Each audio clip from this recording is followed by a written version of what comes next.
नमस्कार, आप देख रहे हैं केबीसी न्यूज और मैं हूं आपके साथ शिवानी। देश में महिलाओं के राजनीतिक सशक्तिकरण की दिशा में एक महत्वपूर्ण पहल के रूप में प्रस्तुत नारी शक्ति वंदन संशोधन विधेयक का संसद में पारित न हो पाना अत्यंत चिंताजनक और निराशाजनक है। भारत की कुल आबादी में महिलाओं की हिस्सेदारी लगभग 50% है, जबकि संसद में उनका प्रतिनिधित्व अभी भी लगभग 14 से 15% तक सीमित है। कई राज्य विधानसभाओं में यह आंकड़ा 10% से भी कम है। ऐसे में यह विधेयक महिलाओं को समान भागीदारी और निर्णय प्रक्रिया में सशक्त स्थान देने का एक महत्वपूर्ण माध्यम बन सकता था। प्रस्तावित प्रावधानों के अनुसार लोकसभा की 543 सीटों में से लगभग 181 सीटें महिलाओं के लिए आरक्षित की जा सकती थी, जिससे राजनीतिक प्रतिनिधित्व में ऐतिहासिक वृद्धि संभव थी। साथ ही अनुसूचित जाति एवं जनजाति वर्ग की महिलाओं को भी समान अवसर मिलते। पंचायती राज संस्थाओं में महिलाओं के आरक्षण से जो सकारात्मक परिणाम सामने आए हैं, जैसे शिक्षा, स्वास्थ्य, स्वच्छता और स्थानीय प्रशासन में सुधार, वे यह सिद्ध करते हैं कि महिला नेतृत्व प्रभावी और परिणामकारी होता है। ऐसे में इस महत्वपूर्ण विधेयक का पारित न होना न केवल महिलाओं की अपेक्षाओं को आघात पहुंचाना है, बल्कि देश के लोकतांत्रिक मूल्यों और समावेशी विकास की दिशा में भी एक ठहराव को दर्शाता है। इसको लेकर देहरादून की ममता पागती ने केंद्र सरकार एवं सभी राजनीतिक दलों से यह अपील की है कि इस विषय को राजनीति से ऊपर उठाकर पुनः प्राथमिकता दी जाए और शीघ्र ही इस विधेयक को पारित कर देश की आधी आबादी को उनका अधिकार सुनिश्चित किया जाए। मैं शिक्षिका हूँ, वैसे समाज सेविका भी हूँ। 20 वर्ष मैंने शिक्षा के क्षेत्र में दिया। अभी मैं अपना मनुशक्ति संगठन चलाती हूँ, जो महिला सशक्तिकरण के लिए काम करता है, पर्यावरण के लिए काम करता है। अभी तक 2.5 लाख पेड़ पर्यावरण के लिए मैं लगा चुकी हूँ, क्योंकि मेरा मानना है कि माँ प्रकृति के आशीर्वाद से ही हम आगे बढ़ सकते हैं।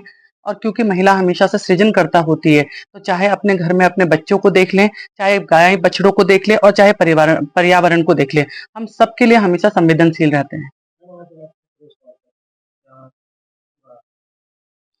देखिए, पूरा मामला तो बहुत ही दुर्भाग्यपूर्ण है, मुझे ये कहना चाहिए, क्योंकि जिस भारतवर्ष में आज महिलाएं आर्मी, नेवी, एयरफोर्स सब जगह अपना परचम लहरा रही है, वहीं पर जब नारी शक्ति संशोधन विधेयक संसद में पारित होने का समय आया, तो उसमें एक तरीके का कॉमा लग गया, एक तरीके का प्रश्न चिन्ह लग गया। मेरे को ये समझ में नहीं आया कि आदरणीय प्रधानमंत्री नरेंद्र मोदी जी का ये आह्वान कि नारी सशक्तिकरण को एक सही रूप देने का सही समय आ गया था, जब उन्होंने ये कहा कि 33% का आरक्षण महिलाओं के लिए होना बहुत ज्यादा जरूरी है, जिससे महिलाएं राजनीति की मुख्य धारा में बिल्कुल सम्मान और अधिकार के साथ प्रवेश कर सकेंगी। पर बहुत ही दुर्भाग्यपूर्ण स्थिति की वजह से मुझे ये कहना चाहिए कि हमारे ही भारतवर्ष के लोग इस तरीके के विधेयक को पारित करने में क्यों असक्षम रहे, ये मेरे लिए बहुत बड़ा एक क्वेश्चन मार्क है। देखिए, मैं इसे राजनीतिक नहीं बोलती हूँ, मैं इसे राष्ट्रनीति बोलती हूँ। राष्ट्रनीति इसलिए बोलती हूँ कि हम महिलाएं आबादी का 50% आबादी का हिस्सा हैं, जिसमें कि हमें आधिकारिक तौर पे रिजर्वेशन चाहिए था। अभी तक देखिए आप, सिर्फ 14 से 15% का रिजर्वेशन था, और जब इस रिजर्वेशन के बाद 33% के आई, तो ये हमारी महिलाओं के लिए, समस्त महिलाओं के लिए एक बहुत बड़ा अवसर था कि वो राजनीति में किस तरीके से अपने नेतृत्व की क्षमता को आगे विकसित करती।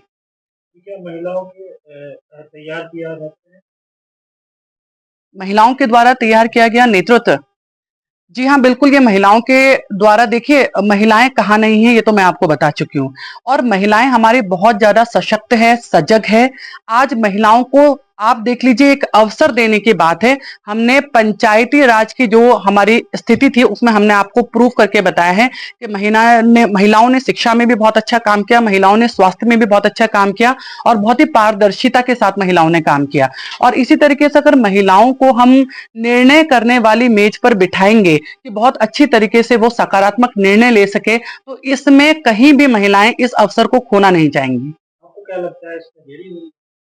जी हाँ, इसमें देरी हो रही है, और इस देरी के बहुत सारे कारण भी भुगतने पड़ जाएंगे, क्योंकि जिस तरीके से हमारी सारी समस्त महिलाओं का मनोबल बढ़ रहा था, जिस तरीके से एक अवसर उनको दिखाई दे रहा था, किस तरीके से वो राजनीतिक नेतृत्व में अपनी प्रतिभागिता करती और हमारे भारतवर्ष को एक विकसित भारतवर्ष, एक संवेदनशील भारतवर्ष के रूप में ये प्रकट करती, वहां पर जो है अब बहुत बड़ा प्रश्न चिन्ह लग चुका है। मैडम, इसका क्या कहता है, क्या ये चुनावी मुद्दा है?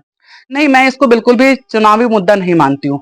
मैं तो ये मानती हूँ कि जब महिलाओं के अधिकार की बात आती है, तो ये हर एक मुद्दों से परे चला जाता है। और ये हर एक मुद्दों से परे इसलिए चला जाता है क्योंकि महिलाएं आज की डेट में बिल्कुल सशक्त हैं, स्वावलंबी हैं और क्या कुछ नहीं कर सकती है। मैं इसको एक अवसर के रूप में देख रही थी कि माननीय प्रधानमंत्री नरेंद्र मोदी जी ने जब हमें अवसर दिया, तो हम इसी अवसर के साथ आगे बढ़ के अपना परचम लहरा सकते थे। मैडम, आपका सीधा संदेश। मेरा सीधा संदेश यही जाता है सबको कि इसको राजनीतिक मुद्दा ना बनाया जाए, बल्कि महिलाओं की भागीदारी को हमारे राजनीतिक जो लोकतंत्र हमारा है उसमें महिलाओं की भागीदारी को सुनिश्चित किया जाए और जिस तरीके से महिलाएं आगे बढ़ रही है उनको ये अवसर दिया जाए आगे बढ़ने का, ना कि इसे कोई राजनीतिक मुद्दे का हिस्सा बनाया जाए। मैडम, आप हमारे चैनल के माध्यम से लास्ट देखिए, आपके चैनल के माध्यम से मैं लास्ट संदेश यही देना चाहती हूँ कि ये राजनीति तो नहीं है, ये राष्ट्रनीति है। और क्योंकि ये राष्ट्रनीति है तो ये आरक्षण हमारे लिए कृपा नहीं है, ये आरक्षण हमारा अधिकार है और हमें ये अधिकार बिल्कुल चाहिए। तो अब ये अधिकार एक आगाज के रूप में हर एक गांव से, हर एक घर से राष्ट्र तक पहुंचने वाला है। ये एक जन आंदोलन का हिस्सा बनने वाला है। कहाँ तक लड़ाई लड़ेंगे? ये लड़ाई देखिए, आप एक बात बताइए, जहां तक लड़ाई लड़ने की बात होती है तो हम दुर्गा के 9 स्वरूपों की पूजा करते हैं और सारे के सारे 9 स्वरूप हमें एक ही शिक्षा देते हैं कि जहां गलत हो रहा होगा वहां हम नहीं झुकेंगे। और जब हम नहीं झुकेंगे तो आप ये मान के चलिए कि मां दुर्गा के अनंत काल की लड़ाई थी और हमारी भी अनंत काल की लड़ाई हो जाएगी। जय जवान जय किसान। भाई, आज का जो है नारी सम्मान के लिए है। ममता जी ने जो कहा वो सही है और ऐसी महिलाएं समाज में आगे आएंगी लक्ष्मीबाई की तरह, तभी ये जो है बिल पास होगा। और हम भी, हमारा जो राष्ट्रीय किसान मजदूर संगठन है, हम चाहते हैं महिलाओं को सम्मान मिले। देश तरक्की जब भी करेगा जब महिलाओं को सम्मान मिलेगा, ये बिल पास होगा। अब इसमें सरकार चाह रही नहीं चाह रही, विपक्ष सब मिलकर इसे पास करावें। हमारा तो यही समाज से संदेश है, अगर सरकार या विपक्ष नहीं चाहता तो जनता और महिलाएं, आधी आबादी इसे पास करावें, आंदोलन करके करावें, घर में झगड़ा करके करावें या भाई प्रार्थना करके करावें, मंदिर मस्जिद में जाकर करावें, मगर ये सर्व समाज मिलकर नारी शक्ति को सम्मान मिलना चाहिए, बिल पास होना चाहिए। ये इनके प्रकरण, हम महिलाओं के साथ हैं, हम सम्मान करते हैं, ये बिल पास होना चाहिए।